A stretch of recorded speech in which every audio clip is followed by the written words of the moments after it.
Nik uste dut lehenengo Sare Hezkuntza Gelaren garapena seguruenik pasatuko dala izena aldatzetik hasteko. Sare Hezkuntza Gelan. Gelan lan egitea bai, derrigorrezkoa izango da, baina gelatik kanpo dauden eragileekin lan egitea be ezinbestekoa izango da datozen urtietan. Beraz, izen zabalago bat hartu beharko dugu,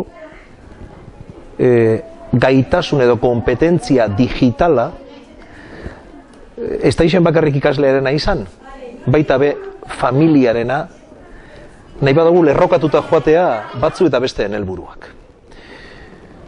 Eta galdera nik uste dut sinesmenetipe begiratu behar dela. Etorri gara hona eta mendiak dauz. Eta ni ziur nago mendien atzean badagoela zehozar. Orduan ikuspegi aldatu behar dugu. Sarri askotan begiratzen dugunean geratzen gara mendiaren edertasunaz, bakarrik. Edo mendira igotzea zein zaila dan. Hori dana egia izan da, egia da mendia eta gero be badagoela zeregina. Eta alde horretatik begiratuta nik uste dut Sare Hezkuntza Gelan eta horrelako proiektuak epertaineko helburuak dirala eta lortu beharrekoak dirala.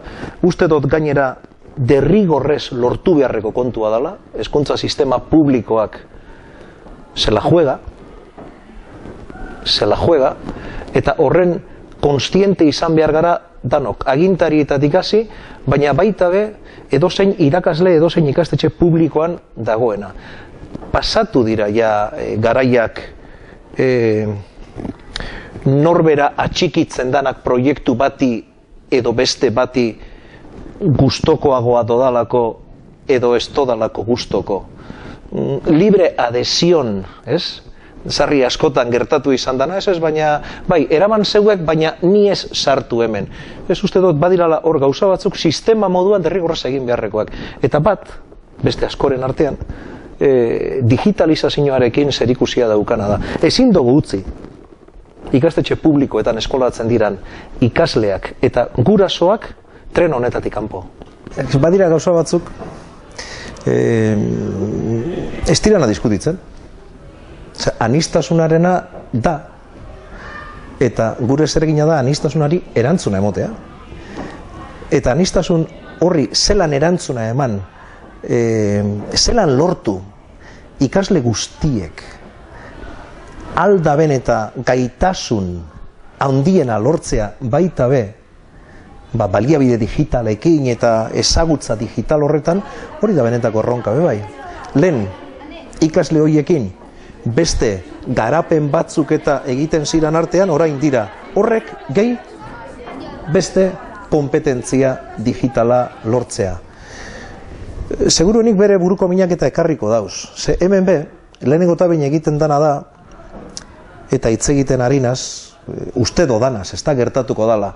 Eta da, aurrera sortuko dira guztientzako baliagarri diran materialak, guztientzako baliagarri diran ez dakizertzuk baliabide, eta ostera, momenturen batean, barriro, eskola publikoak esan beharko dau. Hori ondo dago, baina eta anistasunari erantzuteko baliabideak noiz antolatuko dozuez, edo noiz eskegiko dozuez, edo noiz eskainiko dizkiguzue. Hori ere uste dut etorriko dela. Zoritxarrez, baina etorriko da. Una litzateke baita be, binote, ez dakit zer gertatuko dan, baina aldi berean, anistasunari, uste dut izugarrizko aukera daukagulo oraintxe, anistasunari erantzuna emateko, baina bai bi alderdi, bi muturretatik. Bai, premia dutenak, euren ikasketa prozesu hobetzen joateko eta beste modu bateko materialak behar da bezenak, danok modu diferentean ikasten dugulako, eta zorionez danok desbardina garelako, eta bai beste batzuk ostera, ikusten duguzenak, ikasgeletan oso ondo doazela eta tranquilegi doazela.